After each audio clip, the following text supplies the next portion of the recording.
ថ្ងៃហ្នឹងគឺជាថ្ងៃមួយដែលខ្ញុំសែតខ្លាំងមែនតើអ្នកទាំងអស់គ្នាគឺខ្ញុំបានកាដូដ៏ក្រៀមក្រំអំពីក្រុមហ៊ុន Free Fire ឆ្លងឆ្នាំអ្នកទាំងអស់គ្នាបាទហើយគឺ account ខ្ញុំធ្វើការជាប់ ban អ្នកទាំងអស់គ្នាជាប់ ban វាមកភ្ជុំអ្នកទាំងអស់គ្នាអាងុំមកឈឺចិត្តជាងមែនតើអ្នកទាំងអស់គ្នាបានមើលវីដេអូល្ងាចមិញអាកូរ៉ាចាញ់មែនអត់គឺចាញ់ឌឺខ្ញុំខ្លាំងមែនតើអ្នកទាំងអស់គ្នាហើយខ្ញុំកំពុងធ្វើការជាលើមេឃសុកអ្នកទាំងអស់គ្នាចង់មកចប់មកក៏ account ខ្ញុំគឺងាប់អូតូលើមេឃអ្នកទាំងអស់គ្នាបន្ទាប់ពីងាប់ហើយគឺជាប់ ban យកតែម្ដងអ្នកទាំងអស់គ្នាបាទខ្ញុំឡើងភ្ញាក់ផ្អើលខ្លាំងមែនតើអ្នកទាំងអស់គ្នាមិនគួរឲ្យជឿជាប់ ban account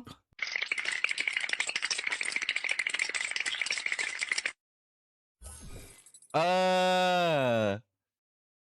account ban បាត់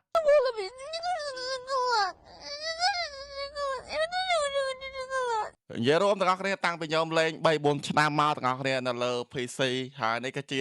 លើកទី1សម្រាប់ខ្ញុំមែនតើក្នុងការជាប់ ban account ចំនួន7ថ្ងៃទាំងអស់គ្នាហើយដល់ថ្ងៃទី1ទី2នេះអ្នកនរគ្នាដឹងចឹងគឺជាចូលឆ្នាំថ្មីហើយក៏កំភ្លើង up level ថ្មីក៏វាមកដល់ដែរគឺ M6 level 7បាទក៏ប៉ុន្តែឥឡូវនេះ account យើងគឺជាប់ ban ហើយខ្ញុំខ្លួនឯងនេះក៏អត់មានអីនិយាយចំពោះ game Free Fire ខ្លាំងមែនតើអ្នកទាំងអស់គ្នាអាចមើលអក្សរដែលគេផ្ញើនៅខាងលើនឹងបានគឺគេដាក់ថាឲ្យយើង download Free Fire from Official Channel ដោយសារតែយើងលេងទៅលើ Google Play វាមិនមែនជាគេហៅថា full ទេយើងបាទ full ផងក្រុមហ៊ុន Free Fire ទេយើងឲ្យយើងលេងធម្មតាប៉ុន្តែអ្នកទាំងអស់គ្នាខ្ញុំនេះវាចូលចិត្តលេងអា style press select press select card មុននឹងធ្វើការលេងអាហ្នឹងក៏ខ្ញុំត្រៀមចិត្តត្រៀមកាយក្នុងការជាប់ ban account រួចទាំងអស់គ្នាដោយសារតែ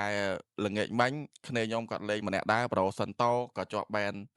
7ថ្ងៃបន្ទាប់ពីជាប់ ban 7ថ្ងៃហើយគឺ ban ដាច់យកតែម្ដងឥឡូវគឺដល់វេនខ្ញុំអ្នកទាំងអស់គ្នា